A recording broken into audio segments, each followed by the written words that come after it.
அர்ப்பணிக்கணும் decide பண்ணிட்டா முழுசா அர்ப்பணி. ஒரு பார்ட் வெளியே வேஷம் போட்டுக்கிட்டு உள்ள எடுத்து வச்சுக்கிட்டு, இதுதான் கர்த்தர் வெறுக்கிறார், வஞ்சிக்கிறவர்கள். அடுத்து சொல்றாரு அதே வசனம் 5:3 வாசிங்க. பேதுரு அவனை நோக்கி, அனனியாவே, நிலத்தின் கிரயத்தில் ஒரு பங்கை வஞ்சித்து வைத்து பரிசுத்தாவியின் இடத்தில் பொய் சொல்லும்படி சாத்தான் உன் இருதயத்தை நிரப்பினதென்ன? வஞ்சகம் வந்துருச்சு. அடுத்து என்ன வந்துருச்சு? பொய் சொல்ற கூட்டமும் இருக்கு. யாருகிட்ட பொய் சொல்றான்? ஊழியக்காரங்கிட்டே வந்து பரிசுத்தாவின் அபிஷேகத்தை பெற்ற ஊழியக்காரங்கிட்டே பொய் சொல்லுவான். இங்க நிறைய நேரத்தில் இவங்க என்ன நினைக்கிறாங்க தெரியுங்களா? ஊழியக்காரன் குறை உள்ளவன். ஊழியக்காரங்கிட்ட வந்து ஒரு விஷயத்தை நீங்க சொல்றீங்க, சொல்லும் பொழுது ஒரு விஷயத்தை நீங்கள் மறைக்கிறீர்கள் அல்லது பொய் சொல்றீங்க.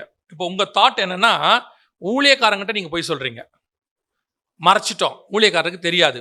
ஆக்சுவலா நீங்க ஒன்று புரிஞ்சுக்கணும், ஊழியக்காரன் உங்ககிட்ட கேட்டதா இருக்கலாம், ஆனா அவனுக்குள்ள இருந்து கேட்டுக்கொண்டிருக்கிறது ஆவியானவர். இப்போ நீங்க ஊழியக்காரனை மதிக்கணும்னு சொல்றோம்ல, ஏன் ஊழியக்காரனை மதிக்கணும்னா, ஊழியக்காரனை மதிக்கிறதுக்கு அல்ல, அவன் மேல் உள்ள அபிஷேகத்தை மதித்தல் இல்லையா? ஊழியக்காரன் குறை உள்ளவன் செத்து போயிடுவான். சவுலை வந்து அவன் மதிச்சானா? சவுல் மேல உள்ள அபிஷேகத்தை மதிச்சானா?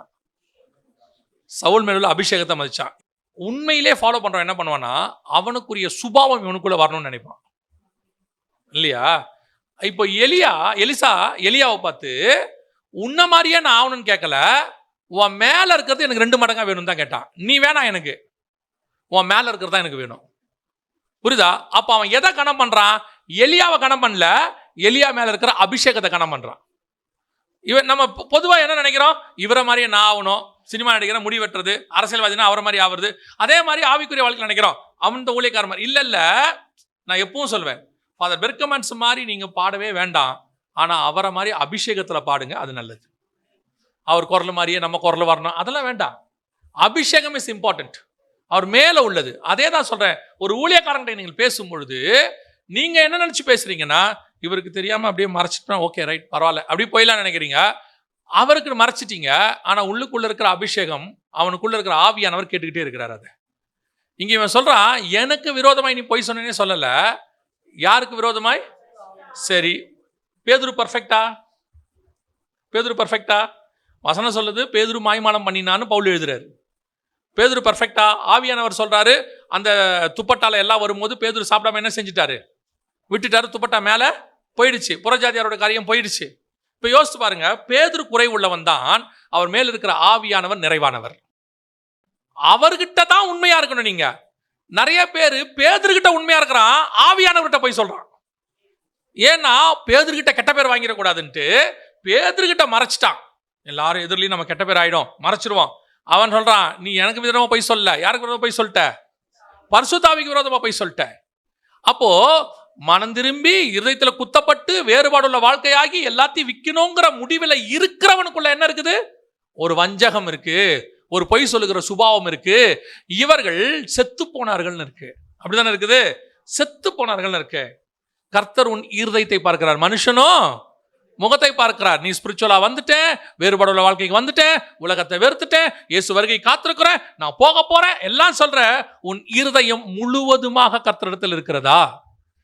பெர்ஃபெக்டாக கர்த்தருக்கு முன்னாடி இருக்கிறதா? இதைத்தான் கர்த்தர் கேட்கிறாரு. நீங்க எங்கிட்ட நல்ல பேர் வாங்குறதோ, உங்க வீட்டில் நல்ல பேர் வாங்குறதோ, அல்லது உங்க ஊழியக்காரர் நல்ல பேர் வாங்குறதோ, அல்லது உங்க கணவர் மனைவிக்கு நல்ல பேர் வாங்குறதோ இம்பார்ட்டன்டே இல்லை. நான் எப்பவும் சொல்லுவேன், நீங்க தேவனுக்கு பயந்துட்டீங்கன்னா எவனுக்கும் பயப்பட வேண்டிய அவசியமே கிடையாது. நீங்க தேவனுக்கு பயப்படலன்னா எல்லாவனுக்கும் பயப்படணும், அத்தனை பேருக்கும் பயப்படணும். ஒருவேளை உங்களிடத்துல, எனக்கு ஒரு மூத்த ஊழியக்காரர் சொல்லி கொடுத்தார், நாகர்கோயில், அவருக்கு ஒரு 73 வயசு இருக்கும். அவர் சொல்லி கொடுத்தாரு, நீ பாவம் உள்ளவனா இருந்தினா, உனக்குள்ள பாவம் இருக்குன்னா ஆண்டவர்கிட்ட ஒப்பு கொடுத்துட்டீங்கன்னா எவனை பத்தியும் கவலையே படாதேன்னாரு. கர்த்தர் உன்னை மன்னிச்சிட்டாருன்னு என்ன செய்யாத, எவனை பத்தியுமே கவலைப்படாதேன்னாரு. 2வது, நீ ஒருவேளை அவங்க சொல்லக்கூடிய குற்றமோ பாவமோ உனக்குள்ள இல்லைன்னா கவலையே படாத, கர்த்தர் உனக்காக வழக்காடுவார்னார். அப்படின்னா 2ம் ஒண்ணுதான் சொல்லுது, நீ கர்த்தருக்கு முன்பாக உண்மையுள்ளவனாக இருந்தா போதும். இங்கே குறை உள்ளவர்கள் நிறைய பேர் இருக்காங்க. பேதுரு குறை உள்ளவராக தான் இருந்தார், ஆனாலும் ஆவியானவர் அவருக்குள் நிறைவாக இருக்கிறார். ஸோ இப்போ நாம எப்பவுமே தேவனுக்கு முன்பாக பர்ஃபெக்டா இருக்கிறோமா? கர்த்தருக்கு முன்னாடி நின்றுனா எவனை பத்தி நீ கவலைப்பட வேண்டிய அவசியம்? நான் எப்பவும் சொல்ல, உங்களை பத்தி யார் வேணா குறை சொல்லட்டோமே, உங்களை பத்தி நான் பாவத்தை சொல்லட்டோமே, அவங்க அதுக்கு லாய்க்கு இல்லை, இவங்க அது சரியில்லை, அவங்க குறை உள்ளவங்க, அவங்க அப்படிப்பட்டவங்க, இவர் படிக்காதவங்க, அவர் லாய்க்கு இல்லை, என்ன வேணா சொல்லட்டோமே. நீ கர்த்தருக்கு முன்னாடி நின்று கர்த்தர் உன்னை சூஸ் பண்ணிட்டாருன்னா நீ எதையுமே யோசிக்க வேண்டாம். சிலர்லாம் என்ன செய்வாங்கன்னா, யாராவது ஏதாவது சொல்கிறான்னு டிஸ்கரேஜ் ஆயிடுவாங்க. இப்பவும் சொல்கிறேன், நாம் அல்ல, நம்மேல் உள்ள அபிஷேகத்துக்கு தான் அந்த வல்லமை உண்டு. அது அவர்து. நீங்கள் எதுக்கு பயப்படணும் தெரியுமா? அந்த ஊழியக்காரனுக்கு அல்ல, அவன் மேல் இருக்கிற அபிஷேகத்துக்கு. இன்னொன்று சொல்கிறேன், உங்கள் மேலே இருக்கிற அபிஷேகத்துக்கு முதல்ல நீங்கள் பயப்படணும். அதுதான் ரொம்ப இம்பார்ட்டன்ட். இங்கே இவங்க இருதயத்தில் குத்தப்பட்டவர்கள் ஆயிட்டாங்க. இவங்களுக்குள்ள என்ன இருக்குது? வஞ்சகம் இருக்குது, பொய் இருக்குது. இன்னொரு வசனத்தில் கூட இருக்குது, அது வாசிங்களேன். 6ஆம் அதிகாரம் 1ஆம் வசனம் வாசிங்க.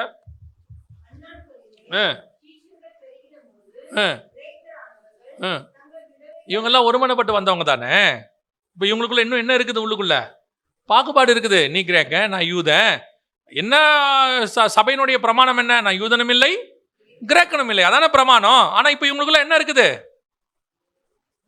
நான் யூதன், நீ கிரேக்கன். யூதனுக்கு மட்டும் கவனிக்கிறீங்க, கிரேக்கையில் கவனிக்க மாட்டீங்க, விதவைகளை கவனிக்கிறீங்க, இவங்களை கவனிக்க மாட்டீங்க அப்படின்னு அன்னைக்கே விதவைகள்லாம் நீ கொஞ்சம் ஒதுக்குறீங்க. இவ்வளோ தாட்டோட தான் வேறுபாடு உள்ளவங்க வந்திருக்கிறாங்க. இவ்வளோ தாட்டோட தான் எல்லாத்தையும் விற்று வந்தவங்க வந்திருக்கிறாங்க. இவ்வளோ தாட்டோட இருதயத்தில் குத்தப்பட்டவங்க இருக்கிறாங்க. அப்போ இருதயத்தில் குத்தப்பட்ட இவர்களுக்குள்ளேயும் இந்த மாதிரி தாட்ஸ் எல்லாம் என்ன இருக்குது? இருக்கத்தான் செய்கிறது. கர்த்தர் இதையும் எதிர்பார்க்கல, சிதறி போக பண்ணினார்னு இருக்கு. 8ஆம் அதிகாரத்தில் என்ன பண்ணிட்டாரு? சிதறி போக பண்ணினார். இப்போ கர்த்தர் எக்ஸ்பெக்ட் பண்ண கூட்டம் எது? அதை மட்டும் சொல்லிட்டு முடிக்கிறேன், வாசிங்க. யோவான் எழுதின சுவிசேஷம் 6ஆம் அதிகாரம் 68வது வசனத்தை வாசி. சீமோன் பேதுரு அவருக்கு பிரதியுத்தரமாக, ஆண்டவரே, யாரிடத்தில் போவோம்? நித்திய ஜீவ வசனங்கள் உம்மிடத்தில் உண்டே. இவன் வேற எதுக்காகவே வரல. இவன் வந்தது ஒன்னே உனக்கு தான் வந்தான். வசனத்துக்கு வரல, நித்திய ஜீவ வசனத்துக்கு வந்தான். ஏன்னா பரிசேயர்கிட்டையும் வசனம் இருந்துச்சு, மோசையின் ஆசனத்தில் உட்காந்துருக்கிறவங்ககிட்டையும் வசனம் இருந்துச்சு, கமாலியல்கிட்டையும் வசனம் இருந்துச்சு. இவர்கிட்ட மட்டும்தான் நித்தியத்துக்கான வசனம் இருந்துச்சு. எட்டர்னல் வேர்டு இவர்கிட்ட இருந்துச்சு. நியாயப்பிரமாணம் வேர்டு இருந்துச்சு, அது மரணத்தை கொண்டு வந்துச்சு. இவர்கிட்ட என்ன இருந்துச்சு? இப்போ வாசிங்க, மார்க் 3:13-14. இப்போ வாசிங்க. தமக்கு சித்தமானவர்கள் யாருன்னு இப்போ அவர் டிசைட் பண்றாரு பாருங்க. தமக்கு சித்தமானவர்கள் தம்மிடத்தில் வரவழைத்தார், அவர்கள் அவரிடத்தில் வந்தார்கள். யாரு? இந்த நித்திய ஜீவ வசனத்துக்கு வந்தவன். இவன் வேற எதுக்காகவும் இவர் பின்னாடி வரல. அப்பத்துக்காக வரல, இருதயத்தில் குத்தப்பட்டு ஊன்னு சொல்லி வந்து இவனுக்குள்ள எதுவும் இல்லை. அடுத்து இவனுக்குள்ள என்ன இல்லை? இவன் எட்டர்னல் விஷன் இல்லாதவன் கிடையாது. இவனுக்கிட்ட ஒன்னே ஒன்று மட்டும் நல்லா தெரியுது. இதே பேதுரு தான் அப்போஸ்தலர் நடவடிக்கைகளில் சொல்லும் போது சொல்றாரு, அந்த முடவன், அந்த நடக்க முடியாதவரை அவர் சுகமாக்குறாரு. சுகமாக்கும் போது சொல்றாரு, வெள்ளியும் பொண்ணும் என்னிடத்தில் இல்லைன்னு சொல்லிட்டு அவர் கூட்டிட்டு போய் சொல்லும் போது அவர் சொல்றாரு, படிப்பறிவில்லாத எங்களை கொண்டு கர்த்தர் இப்படிப்பட்ட காரியங்களை செய்தார். அப்போ இவங்களுக்கு ஸ்கூலிங் கிடையாது. இங்கிலீஷில் அன்ஸ்கூலிங்னு இருக்கு. ஸ்கூல் பக்கமே போல. பேதமைனா ஞானமே இல்லை, ஒன்றுமே இல்லை. பேதைகள். நல்லா படித்தா மேதை, படிக்காட்டி பேதை. ஒன்றுமே இல்லை, சும்மா கிடக்கிற ஒரு ஆள். எப்படா இவன் இவ்வளவு தைரியமாக பேசுகிறான் அப்படின்னா, எங்கிட்ட படிப்பறிவு இல்லை, எனக்கு ஞானம் நீங்கள் சொல்கிற மாதிரி எதுவுமே இல்லை. ஒன்றே ஒன்று இருக்கு, நித்திய ஜீவ வசனம் எங்கிட்ட இருக்குது. ஏன்னா அவங்ககிட்ட கேட்டவங்ககிட்டலாம் மோசையின் வசனம் இருக்குது. உட்காந்து கேட்டானே, அவங்ககிட்ட நியாயப்பிரமாணம் இருக்குது. ஆனால் இவங்கிட்ட நியாயப்பிரமாணம் இல்லை, நித்திய ஜீவ வசனம் இருக்குது. இந்த நித்தியத்துக்கான, இதை தான் திருப்பியும் சொன்னேன், ஃபர்ஸ்ட் பாயிண்ட்லேயே சொன்னேன், இப்பவும் சொல்கிறேன், இவங்ககிட்ட நித்தியத்துக்கான வசனம் இருந்துச்சு. இப்போ உங்களுடையதான தாட், உங்களுடையதான அந்த விஷன் நித்தியத்துக்குரியதாக இருக்குதா? அதை தான் திருப்பியும் சொல்லி நான் முடிக்கிறேன். நீங்கள் அப்பத்துக்காக வெறும் சாப்பிட வசனத்தை மட்டும் வாங்கிறதுக்கு வந்தவங்களா இருந்தீங்கன்னா பிரயோஜனம் இல்லை. வசனத்தை மட்டும் வாங்கிட்டு கனி கொடுக்காதவங்களா இருந்தால் பிரயோஜனம் இல்லை. கனி கொடுக்கிறவர்களாகி இருதயத்தில் குத்தப்பட்டவர்களாகி எல்லாத்தையும் விற்று கொடுத்தோம், உள்ள மாறாட்டி பிரயோஜனம் இல்லை. உங்ககிட்ட என்ன இருக்கணும் தெரியுமா? நாங்கள் வேறு யார் இடத்துல போவோம் ஆண்டவரே? நாங்கள் போட்டை விட்டாச்சு, நாங்கள் வலையை விட்டாச்சு, மீனை விட்டாச்சு, வேற என்ன ஒன்றும் அப்பா விட்டாச்சு, எல்லாத்தையும் விட்டாச்சு ஆண்டவரே. அவர்கிட்ட நாங்கள் எதை பார்த்துமே வரல. அவர்கிட்ட நித்தியத்துக்கான வசனம் இருக்கிறது, ஜீவனுக்கான வசனம் இருக்குது. அதுக்காக நான் இவரை பின்பற்றுகிறேன். அவங்ககிட்ட இருக்கிறது எட்டர்னல் விஷன். பேதுருகிட்ட இருந்தது எட்டர்னல் விஷன், நித்திய ஜீவ வசனம், நித்தியத்துக்கான ஜீவனுக்குரிய வசனம். அதுதான் உங்களை பரலோகத்துக்கு கொண்டு போகும். அந்த ஆளைத்தான் கர்த்தர் தேடுகிறார். இப்பொழுது நீங்கள் யாரா இருந்தா, சிலர்லாம் பார்த்தீங்கன்னா, இப்போ நான் பேசுன எல்லாமே ஸ்பிரிச்சுவல் பர்சன்ஸ், வேர்ல்ட்லி பேசனே கிடையாது. ஒரு குரூப்பு அழைப்பு, அந்த தரிசனத்தை புரிஞ்சிக்காம வராம போனவங்க. ஒரு குரூப்பு வந்தாங்க, ஆனால் அவங்ககிட்ட என்ன கிடையாது, சாப்பிட்டுட்டு போயிடுவாங்க. நல்ல வசனம் வாங்குவாங்க, ஞாயிற்றுக்கிழமை வருவாங்க, பைபிள் ஸ்டடி வருவாங்க, நல்ல ஸ்பெஷல் கிளாஸ் வச்சா வருவாங்க. ஆனால் மாற்றமே இருக்காது, வாங்கிட்டு போயிடுவாங்க. அப்படி வந்தவங்கள்ல ஒரு குரூப் வரும், ஆனா கனி இருக்காது. அவங்ககிட்ட இருந்து எந்த விதமான பிரதிபலன் வெளியே வராது. அவங்ககிட்ட இருந்து எந்த நீதியோ நியாயமோ பரிசுத்தாவினுடைய கனி அவங்ககிட்ட இருந்து என்ன செய்யாது, வராது. ஒரு குரூப் கிட்ட வரும், வேறு பிரிக்கும், அப்படியே எல்லாத்தையும் வித்து பரிசுத்தாவின் கனியெல்லாம் வந்து உலகத்தை வெறுக்கிறேன்னு சொல்லி போகும். ஆனா உள்ளுக்குள்ள ஒரு ஓரத்துல ஒரு வஞ்சகம் இருக்கும், உள்ளுக்குள்ள ஒரு மறைபொருள் அல்லது ஒரு பொய் இருக்கும். உள்ளுக்குள்ள இன்னும் உலகத்தை வெறுக்காது, நான் கிரேக்க, நீ யூத, நீ பெரியவன். இன்னைக்கும் பாருங்க எத்தனை ஆவிக்குரியவர்களுக்குள்ள ஜாதி பாகுபாடு இருக்குது, இன்னைக்கு எத்தனை ஆவிக்குரியவர்களுக்குள்ள மொழி பாகுபாடு இருக்குது, இன்னும் ஆவிக்குரியவர்களுக்குள்ள எத்தனை பேருக்குள்ள நாடு பாகுபாடு இருக்குது. இதெல்லாம் உள்ளுக்குள்ள ஒட்டிக்கிட்டு இருக்குமா? ஆனா இவங்கெல்லாம் யாரா ஸ்பிரிச்சுவல் பர்சன்ஸ்.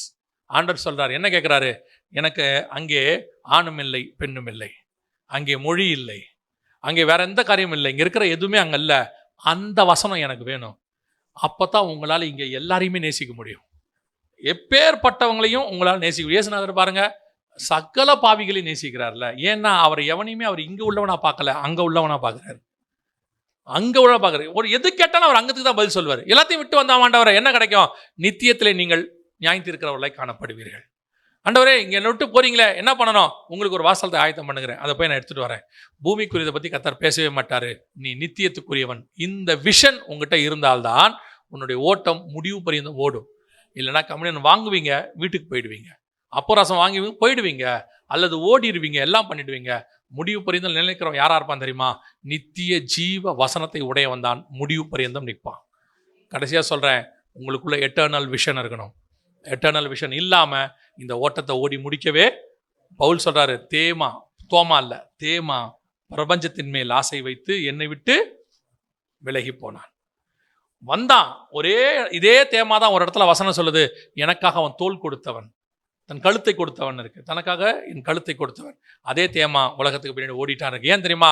அவனுக்கு பவுல் மேல ஆசை இருக்குது, பவுல் மேல பின்பற்றம் இருக்கு, வைராக்கியம் இருக்கு, எல்லாம் இருக்கு. உள்ளுக்குள்ள எட்டர்னல் விஷன் இல்லை.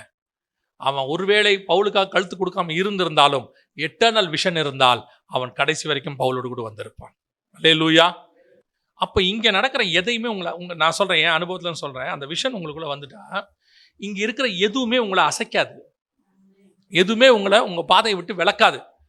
துரோகம் பண்ணா விளக்காது, மறுதளிச்சா விளக்காது, அல்லது காட்டி கொடுத்தா விளக்காது, அல்லது ரொம்ப அன்பா இருந்தாலும் விளக்காது, உனக்காக உயிரை கொடுப்பனாலும் விளக்காது. எதுவும் உங்களை என்ன செய்யாது, விளக்கவே விளக்காது. நீங்க போற ஓட்டத்துல ஓடிக்கிட்டே இருப்பீங்க. வந்தாலும் சோத்திரம், வரா விட்டாலும் சோத்திரம், இருந்தாலும் சோத்திரம், இல்லா விட்டாலும் சோத்திரம். இந்த ஓட்டம் ஓடிட்டே இருக்கணும். இந்த எட்டர்னல் விஷன் இருக்கிற வரைக்கும் நடுவில் எது வந்தாலும் என்ன செய்யாது, உங்களுக்கு பண்ணவே கவலையே படாது. நல்லா பாருங்க, பயங்கரமா உங்க பக்கத்துல ஹைவேஸ் கார் போயிட்டே இருந்துச்சுன்னா இந்த டெஸ்டினேஷனுக்கு போறவன் இதை பத்தி கவலையே பட மாட்டான். அவன் ட்ராக்ல அவன் என்ன செஞ்சுட்டே இருப்பான், போயிட்டே இருப்பான். இந்த வேகமா போற காக்க பார்க்க ஆரம்பிச்சிட்டானா இவன் ஒரு ஓரமா ஒதுங்கி மெதுவா போக ஆரம்பிச்சிருவான். அதான் இடதுபுறமும் வலதுபுறமும் சாயாதபடி உங்க விஷன்ல போங்க, அதை தரிச்சு கொள்ளுங்க. அது உங்களை முடிவு பரிந்து நடத்த போதுமானதாக இருக்கிறது.